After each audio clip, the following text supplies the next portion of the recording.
Today is 8th November. A cultural program was arranged to exhibit the students' inner portent. Let's watch how our teeny thoughts have performed. Let's watch. ଆପଣଙ୍କର ପରିବାର କିଭଳି ଭାବେ ଚଳୁଛନ୍ତି ନାଟକ ମାଧ୍ୟମରେ ଜାଣିବା। ପ୍ରଥମ ଦୃଶ୍ୟ।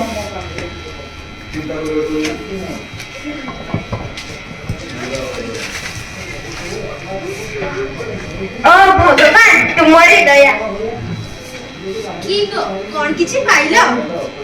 କଣ ପାଇବି ସନାବୁ, ସବୁଆଡେ ତ ସେଇ ଦଶା। କୋଉଠୁ ତ କିଛି ହେଲେ ଆଣିଥାନ୍ତ। କଣ ଆଣିବି ସନାବୁ, କିଏ ବା କଣ ଦବ? ଏ ଦୁର୍ଭିକ୍ଷରେ ଖୁଦ ଦାନାଟିଏ ବି ଦୁର୍ଲଭ। ତାହେଲେ ଆମ ପୁଅ ସୋନାର କଣ ହବ? ମୁଁ କଣ କରିବି, ସକାଳ ପରଠାରୁ ତ ବାହାରିଛି। ଯୁଆଡେ ଯାଇ ହାତ ପତାଇଲେ ଲୋକେ କହୁଛନ୍ତି ନା ନା ଭାଇ ଏଠବନି, ଆଗକୁ ଯାଅ। ବୋଉ ମୋ ତଣ୍ଟି ଶୁଖି ଯାଉଛି, ବୋଉ ମତେ ଟିକେ ପାଣି ଦେ। ଦଉଛି ରେ ବାପା ଦଉଛି, ମୁଁ ନ ମରିଆ ଦଶା ଦେଖୁଛି। ପାଣି ପିଇଦେ। ଦେଖିବ ପିଲାଟା କେମିତି ଆଖି କରୁଛି। ଇଲୋ ବହୁଲ, ମତେ ତ ଡର ଲାଗିଲାଣି। ଏବେ ଆଉ କୁଆଡେ ଯିବି, କଣ କରିବି, ଟିକେ ଭଲ କି ଦେଖ ଭଲା। ଦେଖି କଣ କରିବି ସନାକୁ, ପିଲାଟା ଭୋକ ଉପାସରେ ଛଟପଟ ହଉଛି। ବନ୍ଧୁକ ପାଣି କଣ ତାର ଭୋକକୁ ମେଣ୍ଟାଇ ପାରିବ? ପିଲାଟା କିଭଳି ଉପରେ କାଉଳି ବାଉଳି ହଉଛି, ଟିକେ ଭଲ କି ଦେଖ। ଦେଖି କଣ କରିବି ସନାକୁ, ଏ ହସ୍ତିନାପୁରର ପୁରପଲ୍ଲୀ ମଶାଣି ସାଜିବାକୁ ବସିଲାଣି।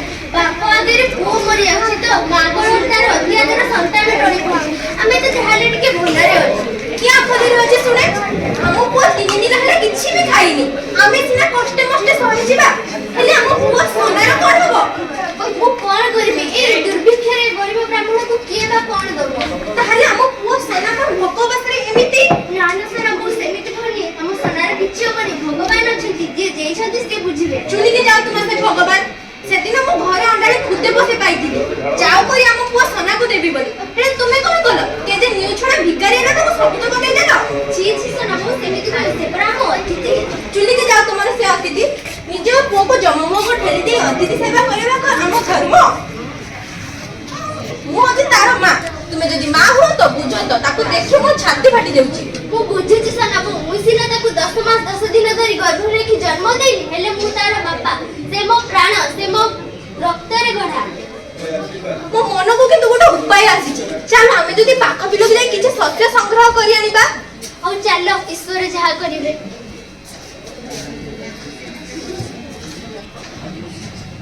ଦ୍ୱିତୀୟ ଦୃଶ୍ୟ ଆରମ୍ଭ। ବୋଉ ମୋ ପେଟ ଜଳି ଯାଉଛି, ବୋଉ ମତେ ଖାଇବାକୁ ଦେ। ଏଇଠି ବାପା, ତୋ ବୋଉ ତୋ ପାଇଁ ଭାତ ରାନ୍ଧିଛି। ସେ ଭାତ ରାନ୍ଧି ସାର, ତାପରେ ତୁ ଉଠି ବସି ଖାଇବୁ। ବୋଉ ଆଜି ମୋ ପାଇଁ କଣ ଭାତ ରାନ୍ଧୁଛୁ? ଏମିତି ତ ସବୁଦିନ କହୁଛୁ ବୋଉ, କାହିଁ କିଛି ତ ଦଉନୁ? ନାରେ ବାପା, ଆଜି ତ ବୋଉ ତତେ ଠକିବନି।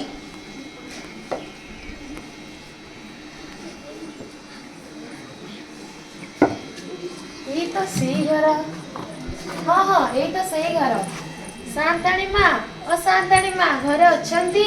ଟିକେ ପାଣି ମିଳିବ, ମୋ ତଣ୍ଟିଟା ଶୁଖି ଯାଉଛି। କିଏ ବାପା, କିଏ? କୋଉଠୁ ଆସିଲ? ହଉ ବସ, ମୁଁ ତୁମକୁ ପାଣି ଆଣି ଦଉଛି।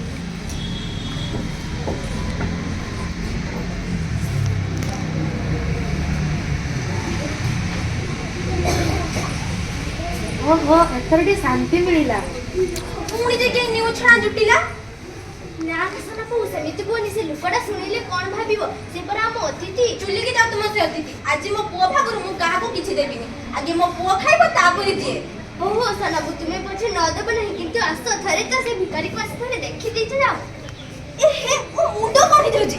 କି ଗାଙ୍ଗାଳିଆ ହେଇଛି ଏ ଲୋକଟା। ସାନ୍ତାଣୀ ମା, କିଛି ଖାଇବାକୁ ମିଳିବ?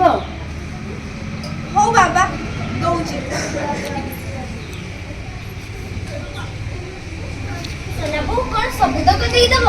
ନା ନା, ସନା ପାଇଁ ଅଧିକ ରଖିଛି, ଆଉ ଅଧିକ ଭିକାରୀ ବାବାଙ୍କୁ ଦଉଛି।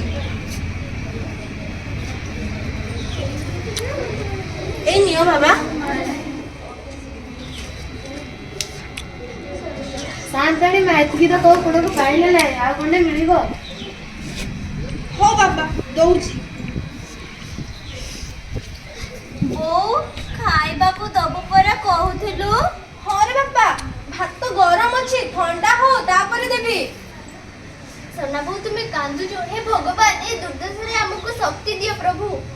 ସାନ୍ତାଣୀ ମା ଆଉ ଗଣ୍ଡେ ଦବ ଯେ ନଇଲେ ଯିବି ପରା। ହଁ ବାବା ଦଉଛି। ବୋଉ ଭାତ ଦବୁ ପରା। ସାନ୍ତାଣୀ ମା ଆଉ ଗଣ୍ଡେ ଦବ ଯେ।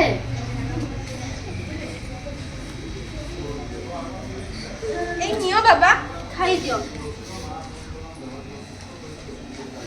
ସାନ୍ତାଣୀ ମା ତୁମେ ସାକ୍ଷାତ ଲକ୍ଷ୍ମୀ ପ୍ରତିମା। ତୁମ ହାତ ରନ୍ଧା ଭଗବାନଙ୍କ ଭୋଗ ଭଳି ଲାଗୁଛି। ଈଶ୍ୱର ତମର ମଙ୍ଗଳ କରନ୍ତୁ। ତମର ବଡ଼ ଯେପରି ବଡ଼ କି ହଉ।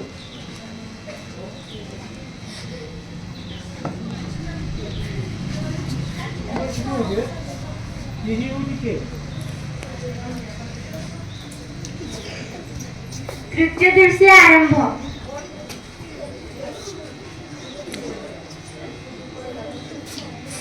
ସନା ବୋଉ ଦେଖିବ ସେ ନେଉଳଟିଏ। ହଁ ସତେ ତ, ଅତିଥିଙ୍କ ଅଇଠା ପତ୍ର ଲାଗୁଛି। ଦେଖ ଏ ନେଉଳଟି କେମିତି ସୁନା ପାଲଟି ଯାଉଛି। ହଁ ନେଉଳଟା ତ ସୁନା ପାଲଟି ଗଲା।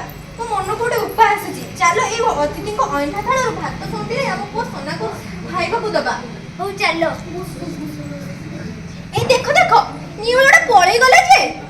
ବୋଉ ଖାଇବାକୁ ଦବୁ ପରା, ପେଟ ଜଳି ପଡି ଯାଉଛି ବୋଉ।